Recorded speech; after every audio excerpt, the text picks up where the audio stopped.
Namanya Jaka, pria sederhana berusia 32 tahun asal Cirebon, yang membawa harapan besar dalam kopernya ketika tiba di Bandara Incheon, Korea Selatan. Ia bukan siapa-siapa di tanah air. Anak ketiga dari 5 bersaudara, dengan latar belakang pendidikan hanya sampai SMA, dan pengalaman kerja serabutan. Namun saat keberuntungan datang dalam bentuk panggilan kerja sebagai TKI, Jaka tak ragu mengambil kesempatan itu.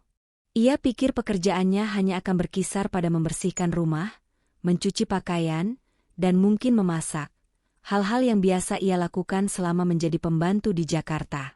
Tapi begitu ia tiba di rumah majikannya, seorang pria Korea parubaya bernama Tuan Kim, semuanya berubah drastis. Di ruang tamu yang luas dengan langit-langit tinggi dan pencahayaan yang temaram, Jaka ditawari satu hal yang menggetarkan hatinya, 100 juta rupiah. Namun syaratnya sungguh tak biasa. Ia harus merawat anak laki-laki Tuan Kim yang mengalami gangguan jiwa berat. Jaka sempat mengira itu hanya candaan, sampai Tuan Kim menunjukkan foto anaknya, sosok pucat dengan tatapan kosong dan rambut acak-acakan, berdiri di pojok kamar seperti bayangan. Dalam hati Jaka bergejolak. Uang sebesar itu bisa membangun rumah untuk ibunya di desa. Tapi ia juga sadar, apapun yang menanti di dalam rumah itu, bukanlah tugas biasa. Bukan hanya pekerjaan fisik, tapi mungkin juga ujian mental dan keberanian yang belum pernah ia bayangkan. Jaka duduk di kursi rotan tua dekat jendela ruang tamu, berhadapan dengan Tuan Kim yang duduk tenang sambil mengaduk kopi. Sinar matahari sore menyorot samar ke wajah pria Korea itu, menonjolkan kerutan di dahinya yang dalam. Tuan Kim berbicara dengan suara pelan tapi tegas, seperti orang yang menyembunyikan sesuatu. Kau akan diberi tempat tinggal, makanan, dan uang muka. Tapi satu-satunya tugasmu adalah menjaga anakku, Ji-hun, katanya tanpa basa-basi. Sebelum Jaka sempat menjawab, suara dari lantai 2 mengiris udara, teriakan parau bercampur suara benda berat yang seperti dilempar. Jaka mematung, bulu kuduknya berdiri. Ia menoleh ke arah tangga gelap yang mengarah ke atas, lalu kembali memandang Tuan Kim dengan sorot mata penuh tanya. Anaknya seberapa parah? Tanyanya, mencoba menyembunyikan nada gentar dalam suaranya. Tapi Tuan Kim hanya menjawab singkat, nyaris seperti ancaman, kau akan tahu malam ini. Kalimat itu menghantam Jaka seperti angin dingin. Ia merasa seperti sedang menandatangani kontrak dengan sesuatu yang tidak sepenuhnya manusiawi. Di luar rumah, angin musim gugur mulai bertiup, menggugurkan dedaunan. Di dalam rumah itu, sesuatu yang jauh lebih dingin tengah menantinya, bukan hanya anak yang terganggu, tapi mungkin juga kegelapan yang selama ini dikurung rapat-rapat dalam kamar terkunci. Setelah percakapan itu, seorang pembantu wanita parubaya mengantar Jaka ke kamarnya. Letaknya di lantai dasar, dekat tangga kayu yang menuju ke atas, tepat di bawah kamar Ji-hun. Kamar itu kecil, hanya berisi ranjang single, lemari tua, dan lampu meja yang berkedip-kedip seolah tak stabil. Jaka meletakkan kopernya dan menghela napas. Belum sempat ia duduk, suara dentuman keras menggema dari atas. Lalu disusul jeritan panjang yang membuat dadanya berdebar. Hentikan! Jangan sentuh aku! Teriak seorang pemuda dalam bahasa Korea, diiringi suara seperti kursi terbalik dan benda pecah berhamburan. Jaka menahan napas, mendongak ke arah langit-langit yang seakan bergemuruh. Ia berdiri perlahan, mendekat ke anak tangga, mencoba mencuri dengar. Lalu suara itu berhenti tiba-tiba, diganti oleh keheningan yang justru lebih mengerikan. Tak ada lagi suara langkah, tak ada lagi jeritan, hanya senyap, seperti seseorang yang sedang mengintai. Dalam hati, Jaka mulai bertanya-tanya, apakah uang 100 juta itu benar-benar sepadan dengan nyawanya. Ia belum melihat wajah anak itu, tapi suara histerisnya cukup untuk membuatnya tak bisa tidur malam ini. Ia baru sadar, ini bukan rumah biasa. Ini tempat di mana kegilaan tak sekadar penyakit, tapi mungkin juga kutukan yang mengakar dalam dinding-dinding bisunya. Menjelang malam, Jaka dipanggil ke ruang belakang oleh Tuan Kim. Di sana, ia disodori perlengkapan yang membuat jantungnya makin tak tenang. Sarung tangan kulit tebal, pelindung dada seperti rompi anti tusuk, dan helm ringan berbahan plastik keras. "Kau akan masuk ke kamarnya malam ini," ujar Tuan Kim dingin. "Dia harus diberi makan. Kalau tidak, dia akan melukai dirinya sendiri." Jaka menerima perlengkapan itu dengan tangan gemetar. Mereka menaiki tangga dengan pelan. Suasana lorong lantai 2 sangat berbeda. Dinding-dindingnya lembab, lampu-lampunya redup, dan udara terasa lebih berat. Di ujung lorong, ada satu pintu besi dengan 2 kunci gembok besar. Tuan Kim membuka satu persatu, lalu menarik pintu perlahan. Bau lembab dan amis langsung menyergap. Dari dalam kegelapan, terdengar suara napas berat.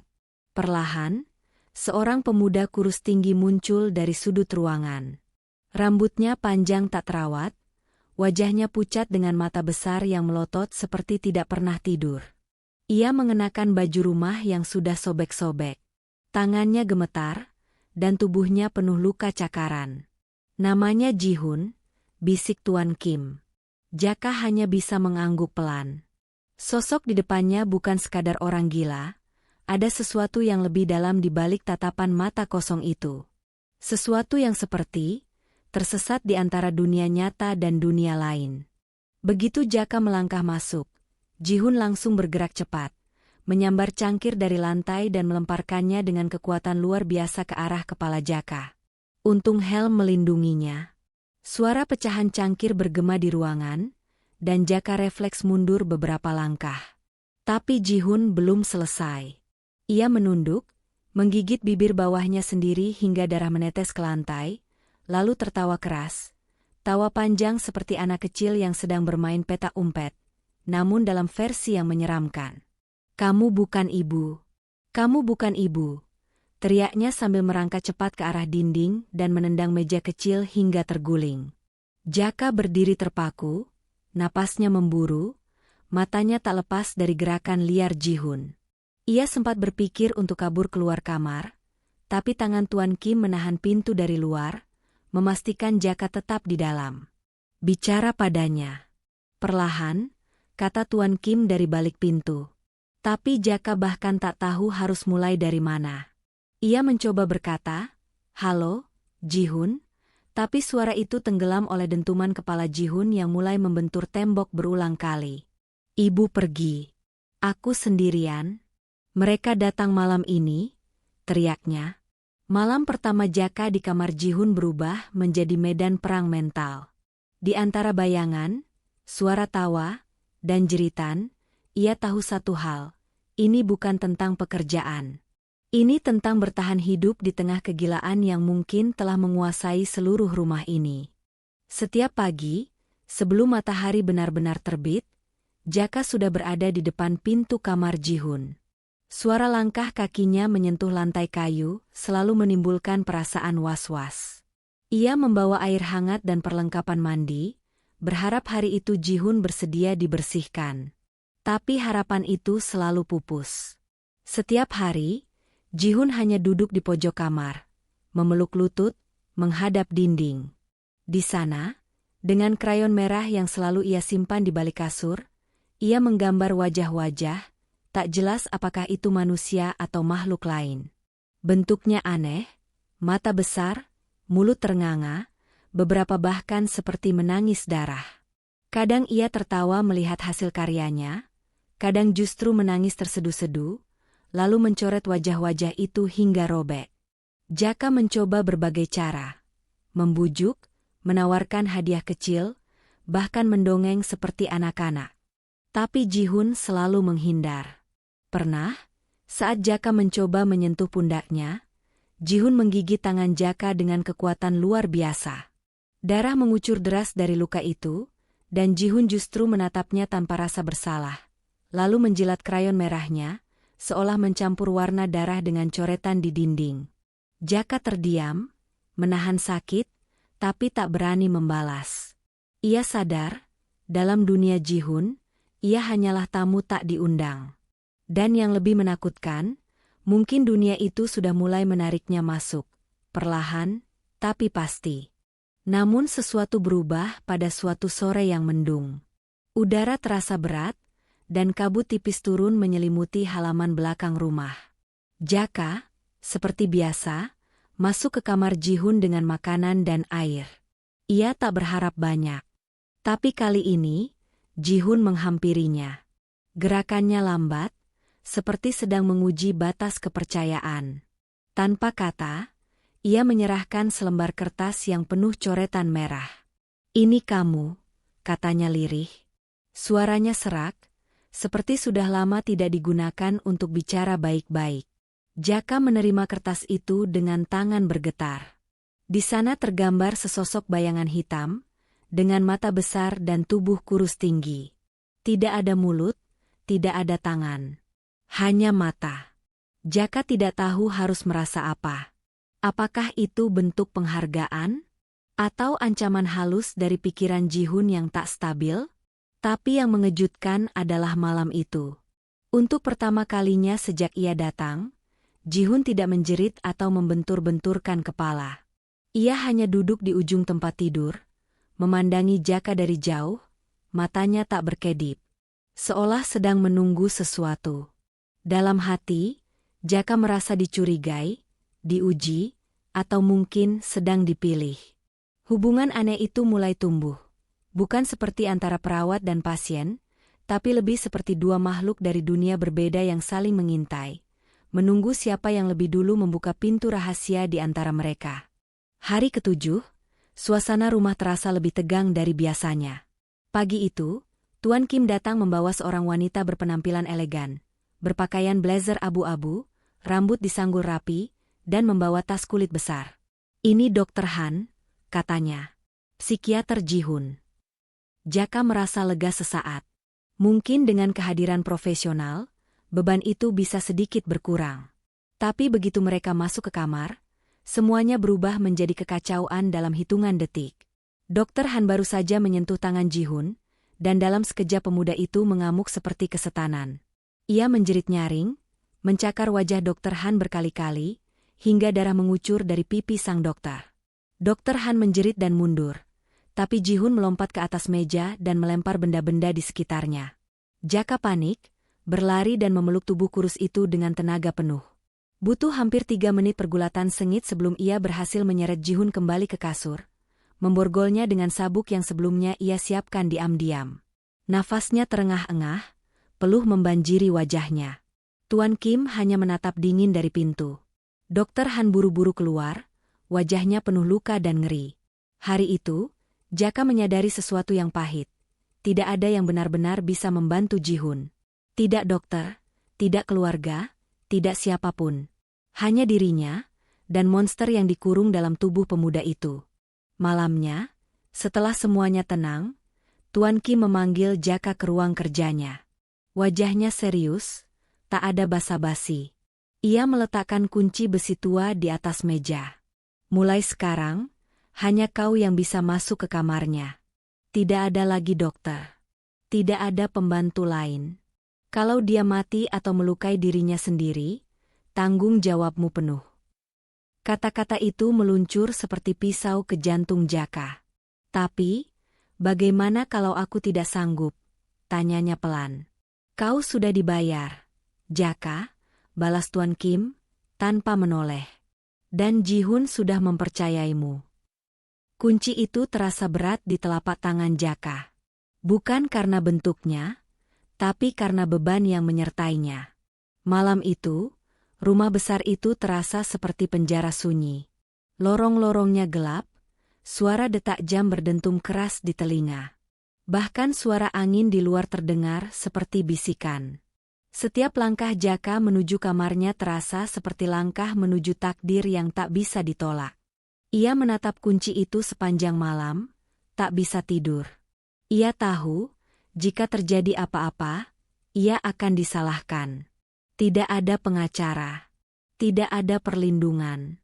Ia hanyalah orang asing di negara asing, yang kini memegang satu-satunya kunci untuk membuka, dan mungkin menutup, pintu menuju kegilaan seorang manusia. Malam itu, Hujan turun deras. Petir menyambar beberapa kali, membuat jendela bergetar. Tapi bukan suara badai yang membuat Jaka terjaga, melainkan suara Ji-hun. Pemuda itu bicara sendiri, pelan tapi jelas, dalam bahasa campur aduk, Korea, Inggris, dan entah apa lagi. Kadang terdengar nama-nama asing disebut, Min Seo, Areum, bahkan ada yang seperti Dol Marak. Beberapa nama membuat bulu kuduk Jaka berdiri. Ia mendekat pelan ke pintu kamar Ji-hun dan menempelkan telinganya. Di dalam, Ji-hun terdengar menangis. Tangis yang dalam, bukan seperti anak tantrum, tapi seperti seseorang yang sedang kehilangan dunia.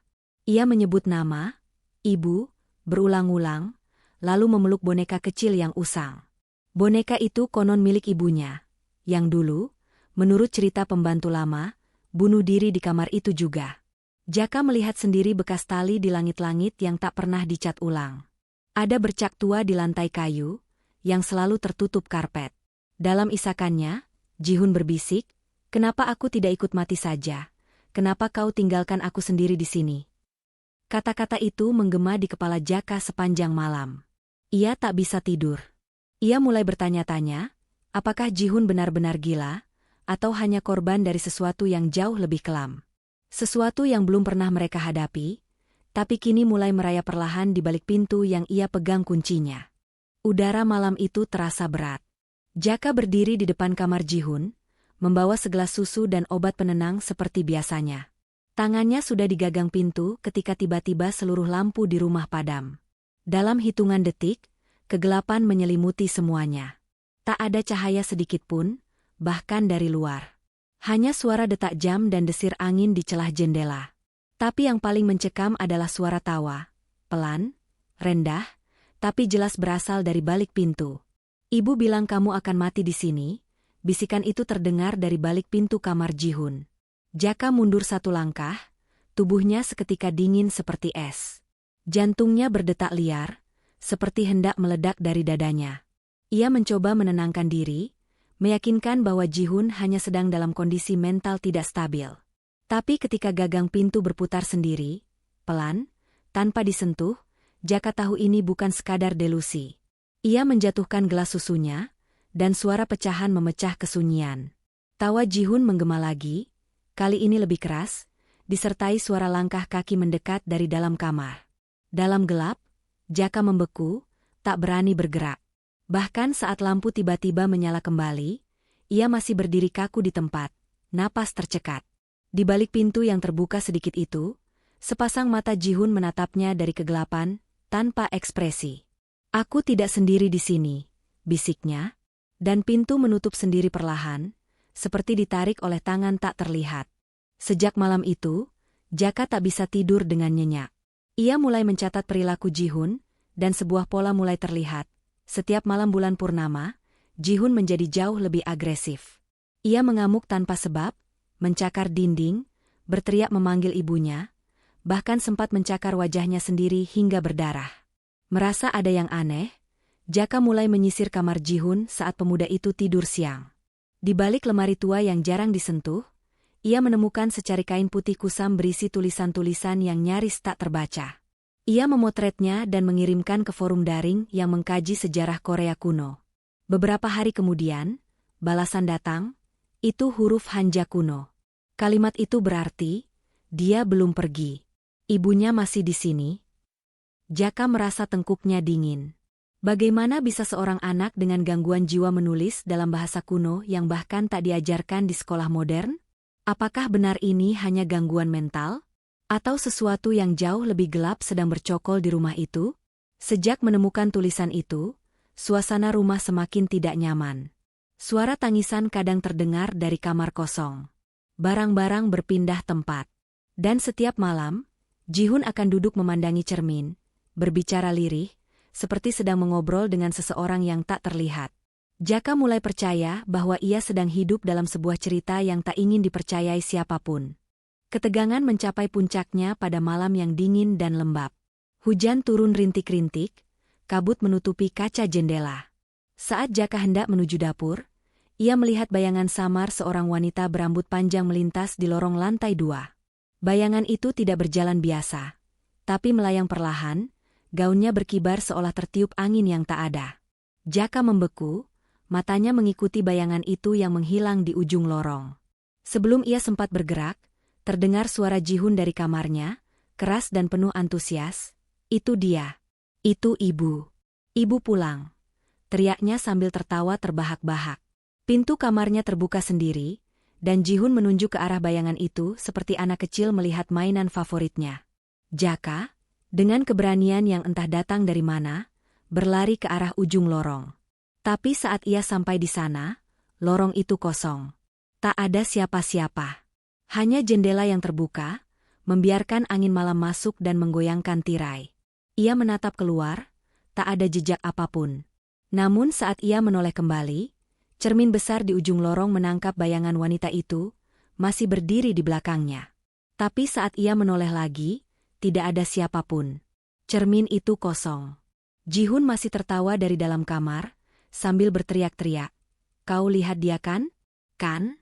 Dia selalu datang kalau kamu takut. Keesokan harinya, Jaka sudah tak tahan.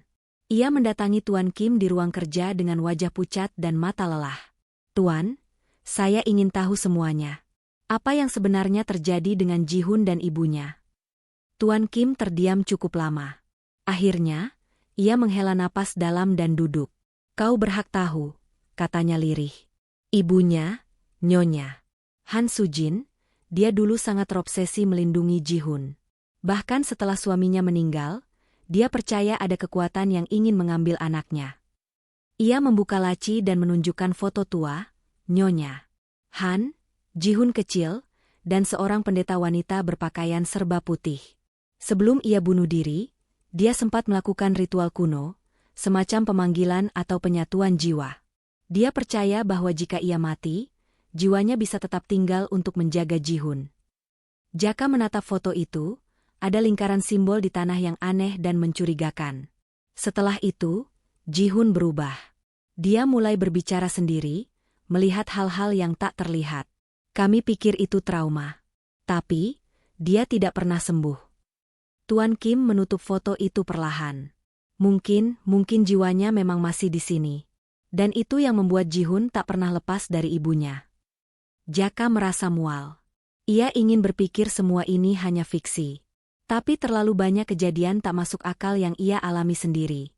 Dan kini, ia terjebak di tengah misteri keluarga yang mungkin seharusnya tidak pernah ia sentuh. Hari-hari berikutnya, suasana rumah itu berubah total. Hawa aneh menyelimuti setiap sudut ruangan. Bukan hanya suara-suara atau penampakan. Tapi lebih dari itu, perasaan selalu diawasi. Seperti ada mata tak terlihat mengamati setiap gerakan mereka. Jaka mulai merasa lelah, bukan hanya secara fisik, tapi juga mental. Ia sering menemukan lukisan-lukisan di dinding rumah, yang sebelumnya biasa saja, kini seolah bergerak perlahan jika diperhatikan dalam waktu lama. Lukisan wanita tersenyum kini seakan memalingkan wajah. Cermin memantulkan bayangan yang berbeda dari kenyataan. Bahkan tanaman di dalam rumah tampak layu meski sudah disiram. Kamar Ji-hun juga berubah. Warna dinding yang dulu putih kini terlihat suram, seperti tertutup kabut. Bau anyir tak hilang meski sudah dibersihkan. Dan lampu kamar sering berkedip meski bola lampunya baru diganti. Ji-hun sendiri semakin sering menyebut nama Jaka, tapi dengan nada berbeda. Seperti seseorang yang tahu sesuatu yang tak diketahui Jaka sendiri. Kau akan jadi yang berikutnya, ucapnya satu malam sambil tersenyum kosong. Dia sudah memilihmu. Jaka tak bisa lagi membedakan mana mimpi, mana kenyataan. Ia merasa langkahnya semakin berat, pikirannya semakin kabur. Seolah rumah itu sedang menelannya perlahan, menjadikannya bagian dari kutukan yang belum selesai. Dan yang paling mengerikan, ia mulai percaya bahwa ia mungkin memang yang berikutnya. Jaka mulai kehilangan kendali atas pikirannya. Setiap malam ia dihantui mimpi buruk yang selalu sama. Ia terbangun dalam posisi tak bisa bergerak, dan Ji-hun duduk di atas tubuhnya, menatap dengan mata kosong yang tak berkedip. Nafasnya terasa berat, seperti dicekik oleh udara itu sendiri. Dalam mimpinya, Ji-hun berbicara dengan suara yang tak wajar, dalam dan menggema, seolah berasal dari dua sumber suara sekaligus. Ibu suka kamu, dia mau kamu tetap di sini. Suara itu membuat tubuh Jaka kaku dalam tidur. Ketika terbangun, ia selalu mendapati keringat dingin membasahi bantal, dan tubuhnya lemas seperti habis berlari jauh. Setiap kali ia menatap cermin, ada bayangan samar berdiri di belakangnya, namun menghilang begitu ia menoleh. Jaka mulai mempertanyakan realitas. Apakah ini masih dunia nyata, atau ia sudah terseret ke dalam mimpi buruk tak berujung? Ji-hun di siang hari tak banyak bicara, tapi selalu menatapnya dengan pandangan yang sulit dijelaskan. Bukan sekadar pandangan orang gila, melainkan seperti sedang menilai apakah Jaka sudah siap menjadi bagian dari sesuatu yang lebih besar dan lebih gelap. Bahkan benda-benda di sekeliling mulai terasa asing. Rumah itu seperti mengubah bentuknya, mengatur ulang dirinya untuk menjebak Jaka lebih dalam. Dan di lubuk hati yang terdalam, Jaka merasa waktunya hampir habis. Hari ke-30 tiba tanpa peringatan. Tidak ada kejadian aneh pada pagi hari, tidak ada suara tawa atau amukan dari lantai atas. Ji-hun tetap berada di kamar, duduk membelakangi pintu, diam total seperti patung. Tak makan, tak bergerak, bahkan tak berkedip saat Jaka mengintip dari celah pintu. Suasana rumah menjadi mencekam dalam keheningan. Seolah ada yang lebih menakutkan dari kegilaan. Keheningan yang mengintai, seperti ketenangan sebelum badai. Jaka mencoba memanggil nama Ji-hun beberapa kali. Tak ada respons. Dengan ragu, ia melangkah masuk ke kamar. Bau lembab memenuhi ruangan. Ji-hun duduk menghadap dinding yang penuh coretan merah gelap. Bukan krayon. Jaka menyadari, itu darah. Darah kering yang membentuk pola dan simbol asing. Ia menahan napas dan mendekat. Ketika jaraknya tinggal 2 langkah, Ji-hun berbisik tanpa menoleh, "Aku tak sendiri di sini. Kau harus pergi sebelum terlambat." Suaranya datar, tapi ada ketakutan dalam intonasinya, bukan untuk dirinya, tapi untuk Jaka. Kata-kata itu menancap di kepala Jaka seperti paku. Ia tahu, jika ia tinggal lebih lama, ia tidak akan pernah bisa keluar dari rumah itu. Ji-hun sudah bukan sekadar pasien. Ia adalah jembatan antara dunia nyata dan sesuatu yang lebih purba, lebih mengerikan. Dan rumah itu adalah pintunya. Malam itu, Jaka membuat keputusan terbesar dalam hidupnya. Pergi. Ia diam-diam berkemas setelah memastikan semua orang tertidur. Lampu rumah dipadamkan, hanya cahaya bulan yang menyelinap masuk melalui celah tirai. Ia menyimpan paspor, uang sisa, dan pakaian seadanya dalam ransel usang. Nafasnya tercekat tiap kali lantai berderit. Hatinya berdebar seolah rumah itu mendengar langkahnya. Ketika ia membuka pintu depan, udara dingin malam menyambut wajahnya, tapi rasa lega itu hanya berlangsung sekejap. Sosok Ji-hun sudah berdiri di ambang pintu, tersenyum dengan ekspresi ganjil. "Ayah bilang kau tak boleh pergi," katanya dengan nada datar namun menakutkan. Tubuh Jaka langsung menegang. Di belakang Ji-hun, muncul sosok Tuan Kim, wajahnya pucat dan sorot matanya tak lagi seperti manusia biasa. "Kau belum dibayar, kan?" ucapnya sambil tersenyum. Jaka ingin berlari, berteriak, apapun. Tapi tubuhnya membeku. Jari-jarinya gemetar memegang tas. Ia menyadari, keluarganya di Indonesia, semua harapan untuk kembali, mungkin tak lagi ada. Mata Ji-hun yang kosong kini terasa seperti lubang tak berdasar yang menariknya masuk. Pintu ditutup perlahan di belakang mereka, mengurung Jaka dalam nasib yang sudah dipilihkan untuknya. Malam itu, bukan ia yang meninggalkan rumah itu, tapi rumah yang telah menelannya. Tuan Kim menyerahkan koper besar berisi uang tunai dalam lembaran pecahan besar, persis seperti yang dijanjikan. Tangannya gemetar saat menyodorkannya kepada Jaka. 100 juta untuk jiwamu, katanya pelan. Sekarang kau bagian dari keluarga ini. Jaka berdiri terpaku. Ia tahu tidak ada jalan kembali. Uang itu bukan lagi sekadar upah. Itu adalah semacam mahar untuk masuk ke dalam lingkaran gelap yang lebih besar dari yang pernah ia bayangkan. Ji-hun menggandeng tangannya seperti anak kecil yang baru menemukan teman bermain. Tapi genggamannya dingin dan keras, seperti tangan mayat. "Ibu akan senang sekali," ucapnya sambil menatap kosong ke langit-langit. Di sekeliling mereka, udara terasa berat, nyaris tak bisa dihirup. Dinding-dinding rumah seolah mendekat, menyempitkan ruang gerak. Suara-suara mulai terdengar lagi, jeritan samar, isakan, dan tawa perempuan yang menggema dari balik tembok. Uang dalam koper seolah bergetar, seperti menyimpan nyawa sendiri. Jaka akhirnya mengambil koper itu, tangannya gemetar hebat. Ia sadar bahwa ia tidak dibayar untuk bekerja. Ia dibayar untuk menjadi korban. Menjadi bagian dari sesuatu yang kelam, ritual yang terus berulang di rumah itu. Dan kini giliran dia. Setelah malam itu, Jaka menghilang dari dunia. Tidak ada catatan kepulangan, tidak ada laporan resmi. Rekan-rekan sesama TKI yang pernah mengenalnya hanya mendapat satu kiriman video dari akun lama miliknya. Video itu memperlihatkan seorang pria yang tampak seperti Jaka, duduk di ruangan gelap dengan dinding penuh coretan. Matanya kosong, mulutnya menyunggingkan senyum lebar tak wajar. Ia menggambar sosok-sosok aneh berulang kali. Semuanya wajah yang sama dengan gambar Jihun dulu. Mata besar, senyum lebar, dan rambut panjang menjuntai.